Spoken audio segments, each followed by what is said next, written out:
జిల్లా ఖైరూపలలో పిడకల సమరం ఉత్కంఠగా సాగింది. శ్రీ వీరభద్రస్వామి కాళికాదేవి కళ్యాణ మహోత్సవం తర్వాత ఈ కార్యక్రమం నిర్వహించారు. వివిధ గ్రామాల నుంచి భక్తులు భారీగా తరలివచ్చి పిడకల సమరంలో పాల్గొన్నారు.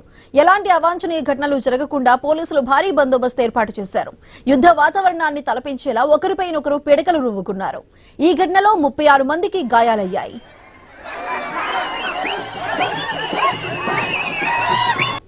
ఖైరూపుల గ్రామంలో కొద్ది క్షణాలుగా ఉత్కంఠగా ఎదురు చూసినటువంటి యొక్క యుద్ధ వాతావరణం అంటే ఇప్పటికి కంప్లీట్ అయింది. ఈ యొక్క యుద్ధ వాతావరణం దేనికంటే కాళికాదేవి మరియు వీరభద్రస్వామి వాళ్ళ ప్రేమ వ్యవహారం ఉంది. సో వీరభద్రస్వామి కాళికాదేవి యొక్క వారి యొక్క వివాహము నిశ్చయమైన తర్వాత వీరభద్రస్వామి వారి యొక్క పెళ్లి విషయంలో కొంచెం చేతులవాదులకు దూరం చేసినందుకు గాను ఇక్కడ ఈ సిచ్యువేషన్ ఈ యొక్క వాతావరణం అనేది ఏర్పడడం జరిగింది. ఈ యొక్క వాతావరణంలో కాళికాదేవి వర్గీయులు మరియు శ్రీ వీరభద్రస్వామి వర్గీయులు ఇద్దరుగా విడిపోయి ఒక ఫ్రెండ్లీ మేనర్గానే గొడవపడడం జరుగుతుంది.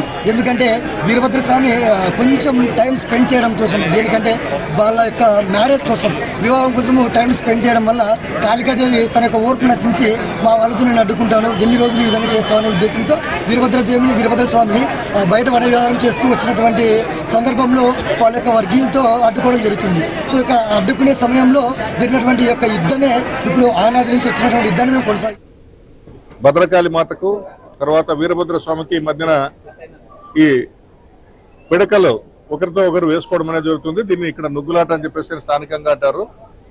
ఈ సాంప్రదాయం అనేది ఈ వీరభద్ర స్వామి తర్వాత భద్రకాళి మాత వీరిద్దరి వివాహ సందర్భంగా గ్రామంలో మొత్తం 2 గ్రూపులుగా విడిపోయి, అంటే అమ్మవారి తరఫున కొన్ని కులాలు, స్వామివారి తరఫున కొన్ని కులాలు విడిపోయి ఒకరిపైన ఒకరు మనం మామూలుగా యథావిధిగా రంగులు జల్లుకునే విధంగా ఇక్కడ పిడకలు ఆ రోజుల్లో సాంప్రదాయంగా